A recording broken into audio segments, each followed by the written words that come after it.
Okay, today we have a short one to talk about another look at Star Trek Prodigy.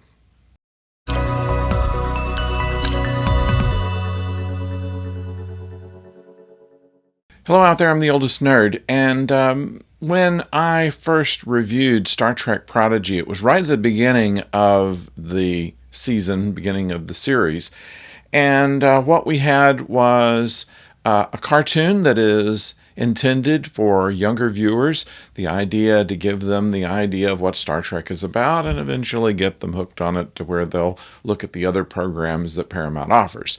It sounds a little mercenary, but that's really kind of what's behind it. However, the show itself, at first, I wrote off as just kind of okay, we have a starship that's been buried somewhere and a group of kids who are escaping slavery and managed to, by a matter of luck and determination, steal this starship and start learning about how it works through an instructional program, which is a hologram of Catherine Janeway, formerly, of course, captain of Voyager, and in most recent Trek lore is a vice admiral. So they use this as a taking off point, and I really was not that into it. I mean, it is for younger viewers, and I thought, well, that's okay. I have raised two children and have seen many children's programs that went through the late 90s and early 2000s, and I thought that was kind of one of them. But going back and revisiting it, I found that there's a lot more depth to it than I would have expected. There's a story arc. You never see that in cartoons where they are being pursued by someone called the Diviner, who's actually the father of one of the characters who inadvertently gets on the ship and is seen as kind of the bad guy for a little while, but then becomes one of them.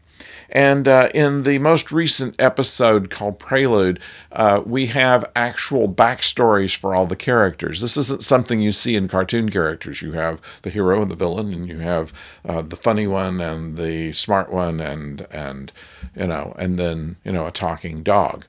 And in this case, all of these characters have an interesting backstory of where they came from, and they have clarified in places Star Trek canon.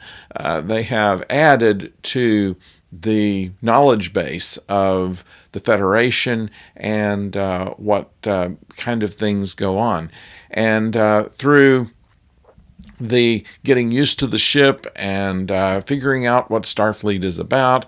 They also have been the target of Vice Admiral Janeway, who is now pursuing them, and finding out in this episode that they're not actually criminals, but just kids that happened upon a ship. And so it is an interesting development, interesting characterization, a great deal more depth, a great deal better storytelling than I would have expected. And the animation, of course, is very good. It is theatrical quality. And all that said, I think that is worth a try. If you had avoided this one because it was intended to be a children's program, it's produced by Nickelodeon Productions, so it might want to go over your notice, but I would highly recommend that you check out Star Trek Prodigy. It's on Paramount Plus now, and also on Nick. And it is actually a story that even adults can enjoy. And if you have young children, that's a good thing to watch with your kids. It has good messaging and a very positive thing. It's more than just selling toys.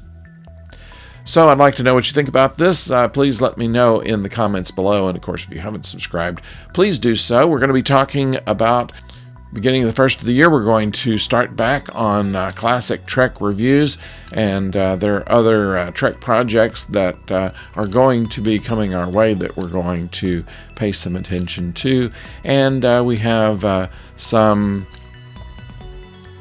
behind-the-scenes stuff that we've heard about on Doctor Who and on other shows we'll be talking about in upcoming videos. So until then, don't go far.